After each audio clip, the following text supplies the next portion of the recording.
Hello everyone, welcome to Step to Code. Today we are going to learn about XML and XSD.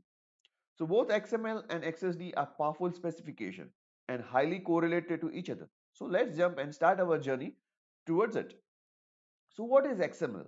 XML is an acronym stands for extensible markup language. Yes, it is also a markup language just as an HTML.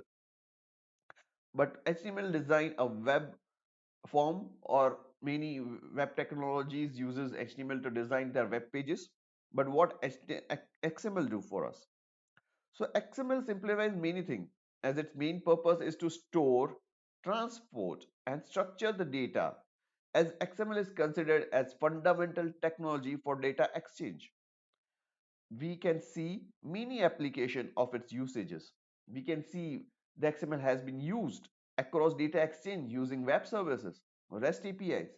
Even the fintech use XML in a wide range, just as the Swift network do in a fintech world. So let's jump and understand the XML markup language for our deep understanding regarding the XML. So what it look like this. So if you can see the first line, this is an XML. The XML has been saved as a file with extension .xml. So how you recognize this is an XML, or you can even recognize by seeing it because it start with XML declaration. This is optional, you can avoid this, but for default it will be considered if you don't include it. Now it will start with the root node, so it can only have one root node.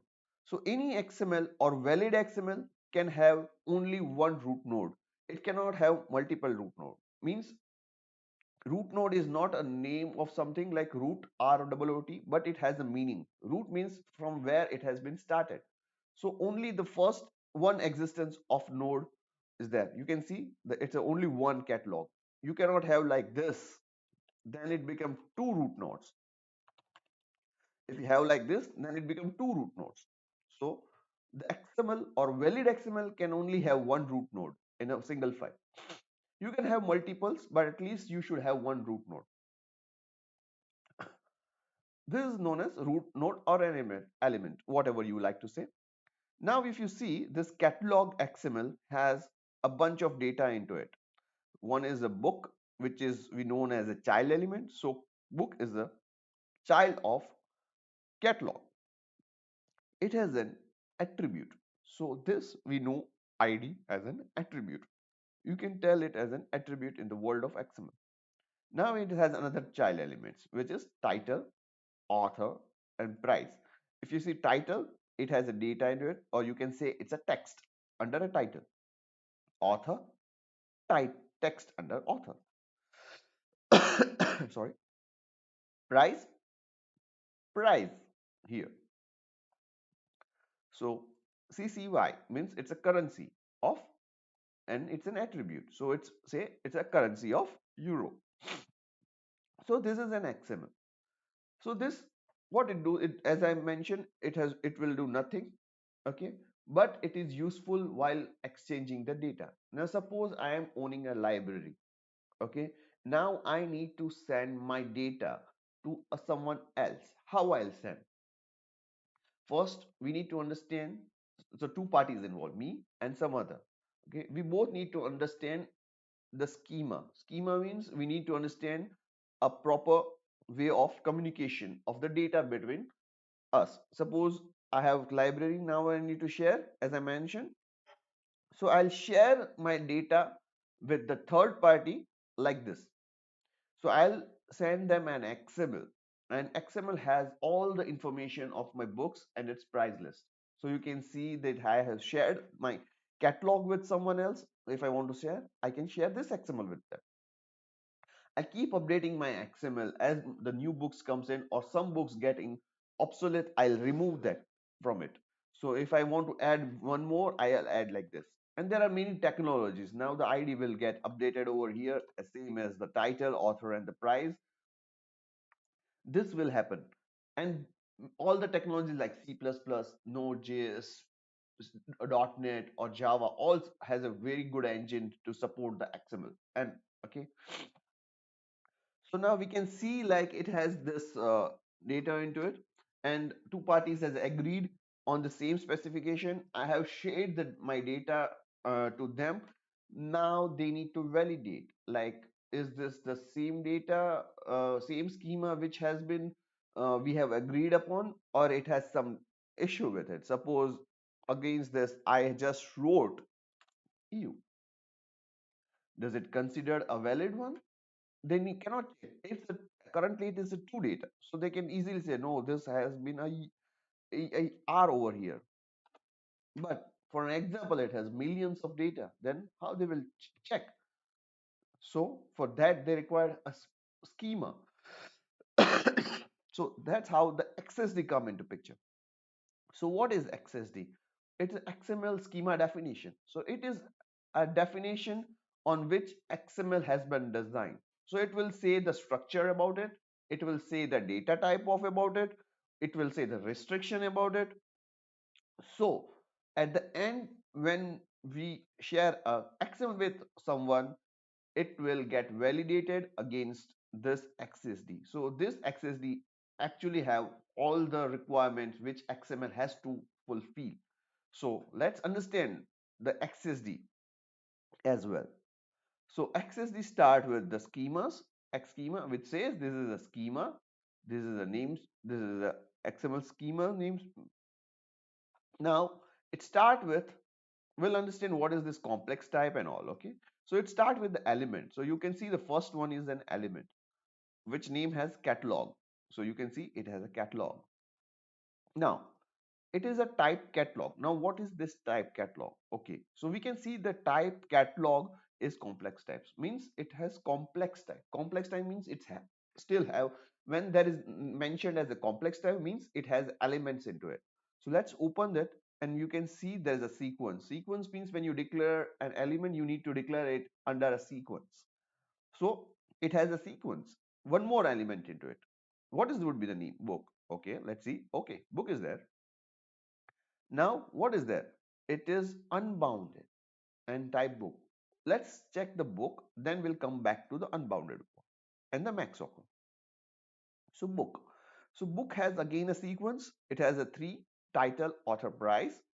So we can see it's a title, author, price, and attribute. Okay, so it has attribute ID of type integer. Now this is type integer. So there are few types. When you define a custom type, then you need to mention the custom type over here. This is inbuilt types which XSD supports, like integer, string, decimal.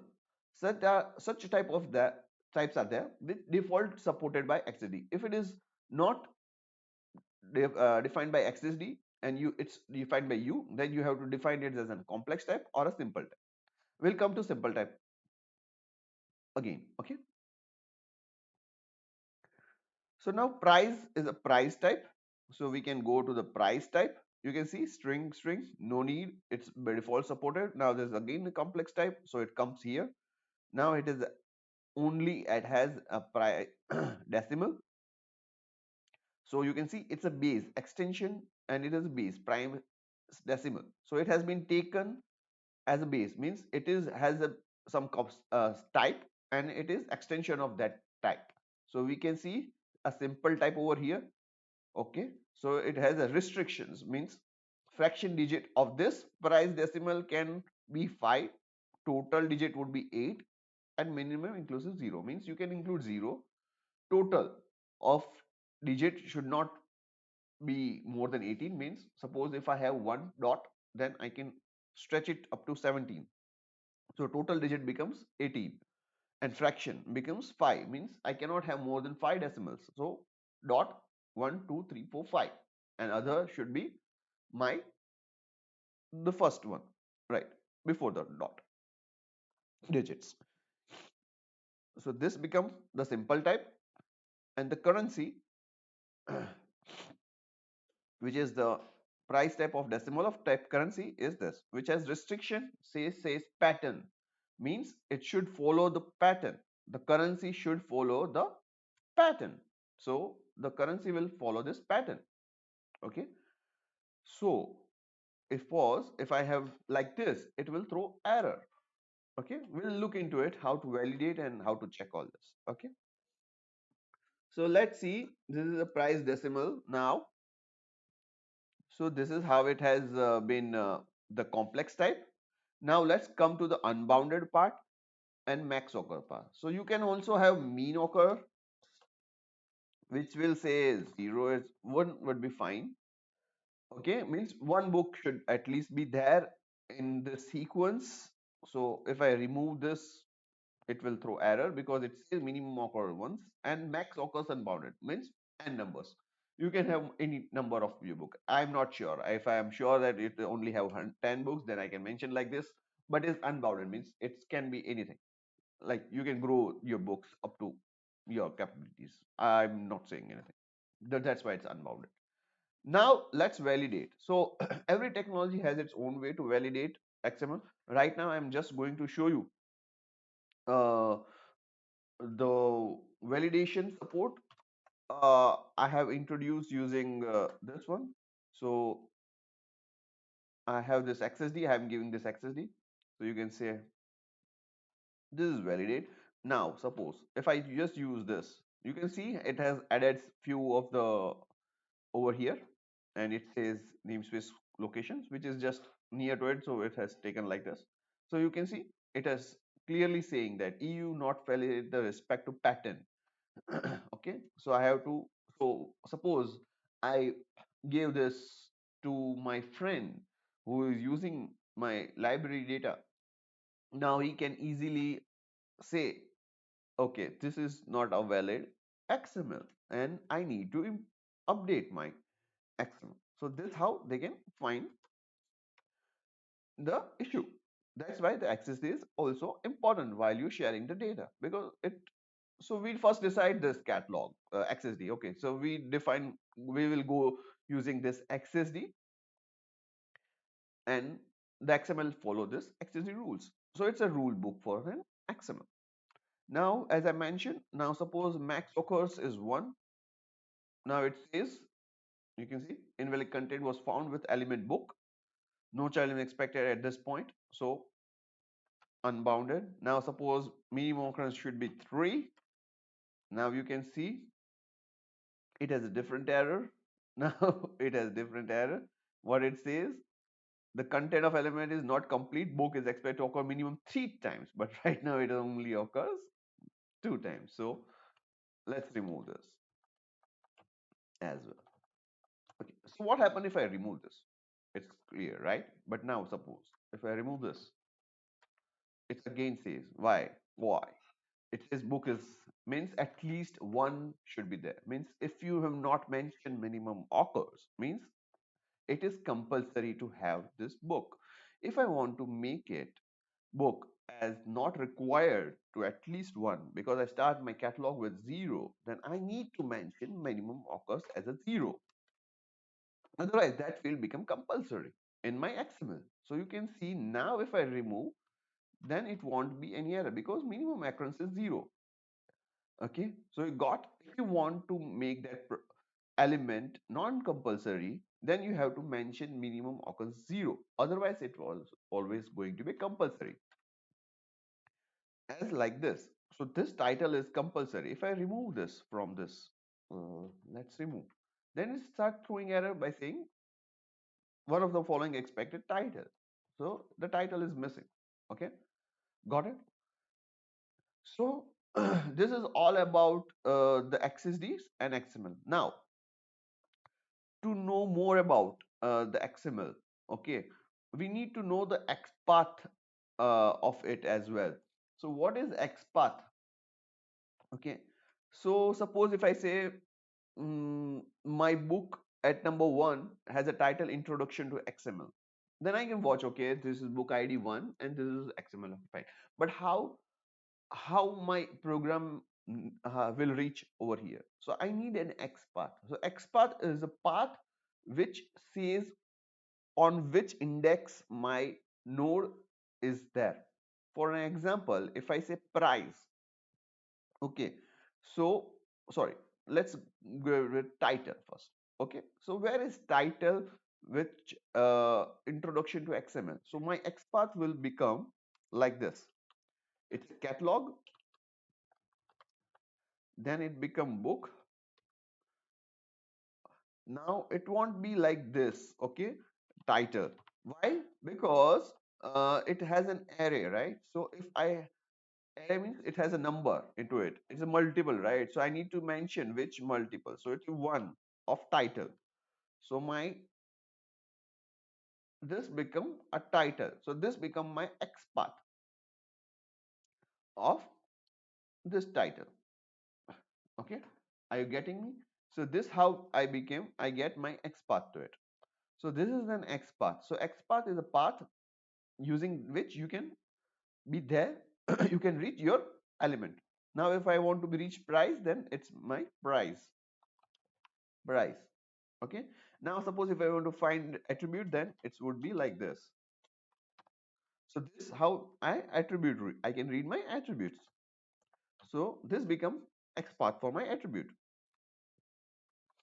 So this are the things how you can read about the XML and its XML XPath. So this is known as an XPath expression. So this is known as XPath expressions. There are many X queries. You can look into it, and there are many uh, different type of queries like with or, with and conditions. How if the attribute has this value, then only find. There are many X queries has been used across the platform, and you can dive into it more. But my basic thing is like you should know what is XML and what is XSD, and I hope this small video will help you in the learning path of regarding XML and XSD. So if you like it, please subscribe my channel, and if you have any question, please feel free to write me. I will going to mention my email uh, in the description. So if you have any query, please share the queries with me. Okay, thank you for your time, and have a happy learning journey.